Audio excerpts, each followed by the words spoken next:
Assalamualaikum warahmatullahi wabarakatuh. Salam sejahtera bagi kita semua. Kembali lagi bersama kami dalam channel Ramo Official. Kali ini kita berada di Padang Lawas Utara, di salah satu hotel di Gunung Tua.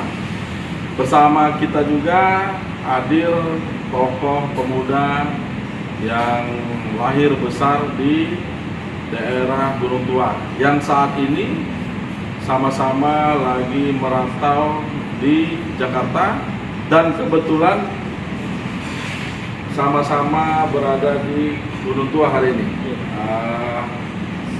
Bung Naga Kusriani Harahap SH. Bagaimana Bung Naga, sehat? Alhamdulillah Pak. Ya, alhamdulillah. Dalam pertemuan ini kita akan mencoba menggali bagaimana kondisi masyarakat di Padang Lawas Utara, khususnya bagaimana kondisi masyarakat dalam dinamika hukum di tengah-tengah masyarakat. Kira-kira persoalan hukum yang sering terjadi, kerap terjadi di tengah-tengah masyarakat yang nantinya akan kita carikan solusi yang bertujuan untuk pendidikan bagi masyarakat ke depan. Oleh karena itu kita coba menggali bersama Bung Naga, karena beliau lahir besar di Padang Lawas Utara ini dan kebetulan lagi sama-sama di Paluta. Ketemu di sini tanpa sengaja dan kita berbincang-bincang.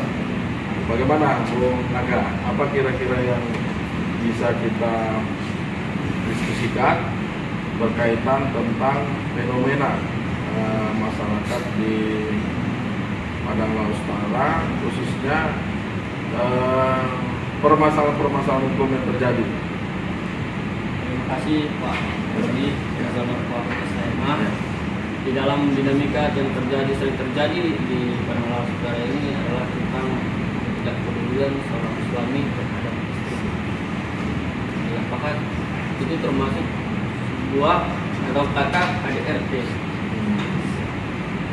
Menjadi pertanyaan saya, sering terjadi di dalam pandangan hidup saya, sering terjadi kepedulian suami terhadap istri agak berkurang, dalam arti tidak dinafkahi, sering keluar malam, sering berjudi, sering mabuk-mabukan. Bagaimana pendapat dari Pak Rodi tentang pendidikan sosial di Kabupaten Padang Lawas Utara? Baik, terima kasih Bung Naga. Memang kalau di daerah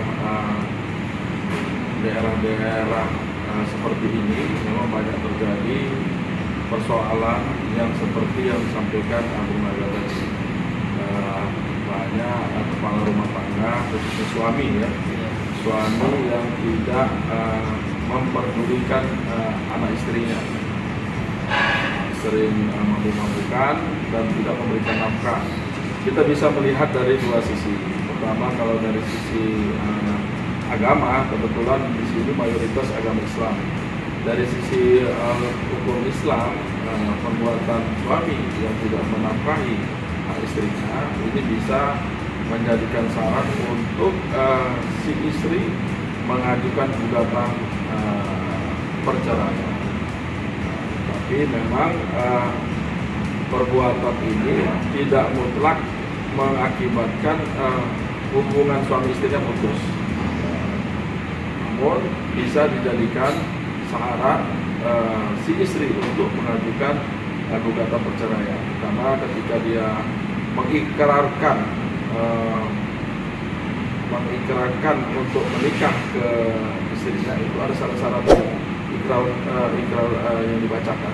Salah satunya menafkahi istri. Kalau lebih dari berturut-turut lebih dari 3 bulan, sama saya itu bisa si istrinya mengajukan permohonan bercerai. Yang kedua, ini juga bisa dikategorikan pidana. Pidana masuk ke kategori kekerasan dalam rumah tangga. Nah, ini dikategorikan sebagai penelantaran anak dan istri. Apabila memang didapatkan si suaminya tidak menafkahi sama sekali, tidak mempedulikan anak istrinya, yang mengakibatkan anaknya susah untuk mendapatkan kehidupan sehari-harinya, makan dan lain-lain. Nah, ini dikategorikan sebagai penelantaran rumah tangga.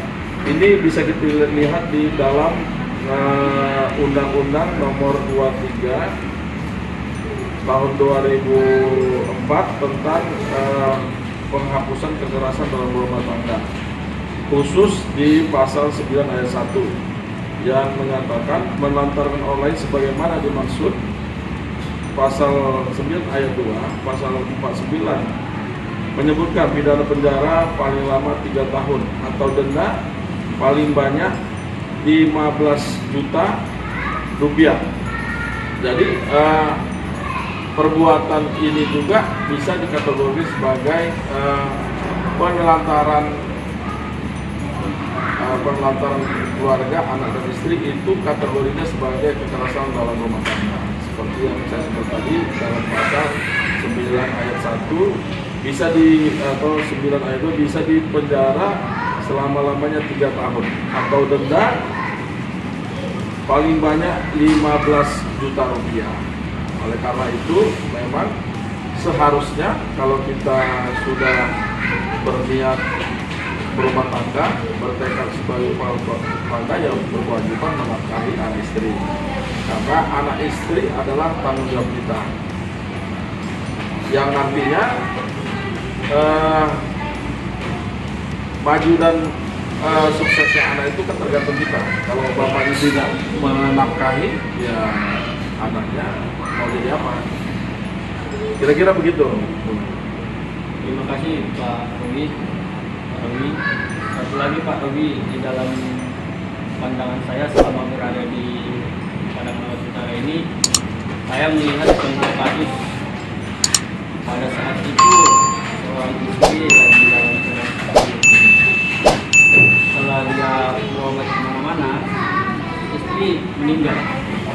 Tapi sebelum dia meninggal, ada bekas luka di tubuh si istri. Yang si istri melaporkan polisian, dan si suami ini ditangkap polisi. Bagaimana pendapat hukum Robi tentang? Jadi nanti itu bisa dilihat, direkonstruksi apakah kejadian yang disampaikan tadi ada seorang istri ya, dalam satu keluarga, istri yang lagi sakit keras meninggal dunia, tapi pada saat meninggal itu ditemukan cacat di dalam tubuhnya yang di visum, berakibat pada diakibatkan atas sentuhan dari suaminya. Itu nanti dilihat apakah penyebab kematian itu tidak diperoleh dari sentuhan suaminya. Kalau itu biasanya menggunakan keilmuan visum dulu, visum et repertum. Nah, kalau penyebab dari kematian si istri ini adalah pada saat dia memukul atau menyenggol tangan atau badan si istri, itu bisa dikategorikan sebagai perbuatan pidana. Pidana penganiayaan. Di dalam KUHP bisa masuk kategori 351, pasal 351 dalam KUHP.